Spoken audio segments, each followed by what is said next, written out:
तो एक बार आप सभी का फिर से स्वागत है फाइनेंस गुरु के चैनल में। और मैं आज लेकर आई हूँ ईपीएस में न्यूनतम पेंशन बढ़ने का प्रस्ताव हुआ खारिज। हाँ जी, तो चलिए जानते हैं क्या है पूरा अपडेट। इसके लिए आपसे रिक्वेस्ट है अंत तक बने रहें, और जिसने भी अभी तक न्यूज़ चैनल को सब्सक्राइब नहीं किया तो रिक्वेस्ट है इस चैनल को सब्सक्राइब करें, और अगर जानकारी इन्फॉर्मेटिव लगती है तो लाइक शेयर ज़रूर करा करें। वित्त मंत्रालय के कर्मचारियों पेंशन योजना में न्यूनतम पेंशन बढ़ाने के प्रस्ताव को खारिज किया गया है। केंद्रीय वित्त मंत्री ने श्रम मंत्रालय के उस प्रस्ताव को खारिज कर दिया है जिसमें कर्मचारी पेंशन योजना ईपीएस के तहत मासिक न्यूनतम पेंशन को 1000 से बढ़ाकर 2000 करने का अनुरोध किया गया था। यह निर्णय केंद्रीय न्यासी बोर्ड सीबीटी की बैठक में सूचित किया गया है। ईपीएस 1995 के तहत वर्तमान में पेंशन भोगियों को 1000 रुपये प्रति माह का न्यूनतम पेंशन दी जाती है। तो ये जो अभी करंट में पेंशन चल रही है उसकी ये मैं डिटेल आपको जानकारी दे रही हूँ, और रिक्वेस्ट है कि ऐसी और जानकारी के लिए इस चैनल को ज़रूर सब्सक्राइब करें, और जो इसके लाभार्थी हैं उनको ज़रूर ये वीडियो भेजें।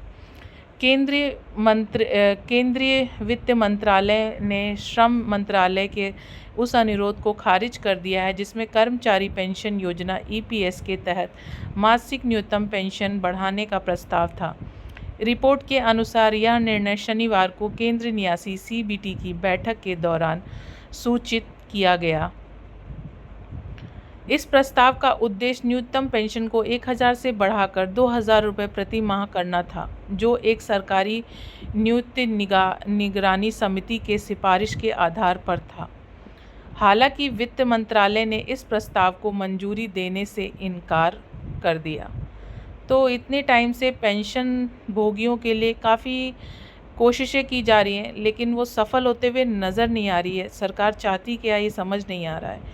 1 सितंबर 2014 से सरकार ईपीएस 1995 के तहत पेंशन भोगी को 1000 रुपये प्रति माह की न्यूनतम पेंशन प्रदान कर रही है।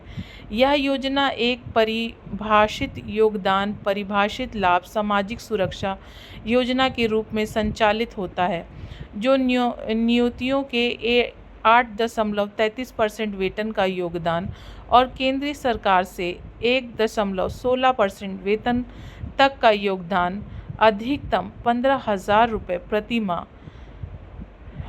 वित्तीय पोषण होता है। आज के टाइम पे जो महंगाई है उसके हिसाब से एटलीस्ट थोड़ी तो लोगों को पेंशन के उसमें लोगों को सहूलियत देनी चाहिए।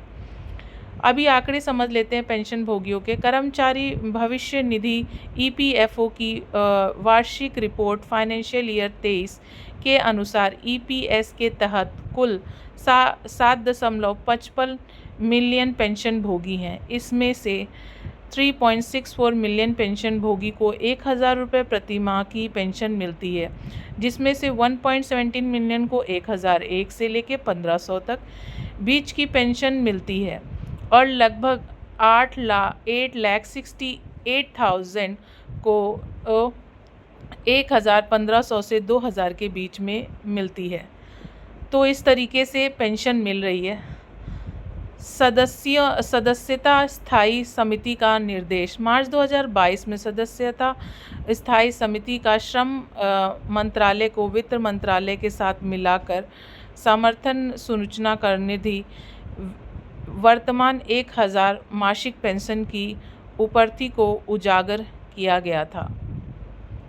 ईपीएफ के लिए ब्याज दर में वृद्धि। संबंधित खबरों में श्रम मंत्रालय ने वित्त वर्ष 31 मार्च 2024 को समाप्त होने के लिए कर्मचारी भविष्य निधि ईपीएफ पर ब्याज दर 8.25% करने की घोषणा की, जो पिछले 3 वर्ष में सबसे अधिक है।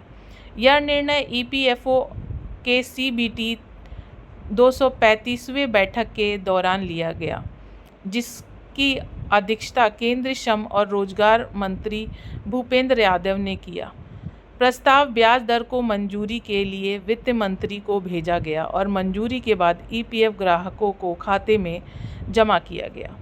यह पिछले 3 वर्षों का ईपीएफ ग्राहकों के लिए सबसे अधिक ब्याज दर है, जिसमें 2019 से 20 8.5%, 2021 से 22 में 8.1% और 22 से 23 में 8.15% की दर से था। ईपीएस के तहत न्यूनतम पेंशन बढ़ने का प्रस्ताव को खारिज किया जानने में पेंशन भोगी के लिए प्रस्ताव समर्पण चुनौती है। तो आपसे रिक्वेस्ट है, चैनल को सब्सक्राइब करें ऐसी और जानकारी के लिए।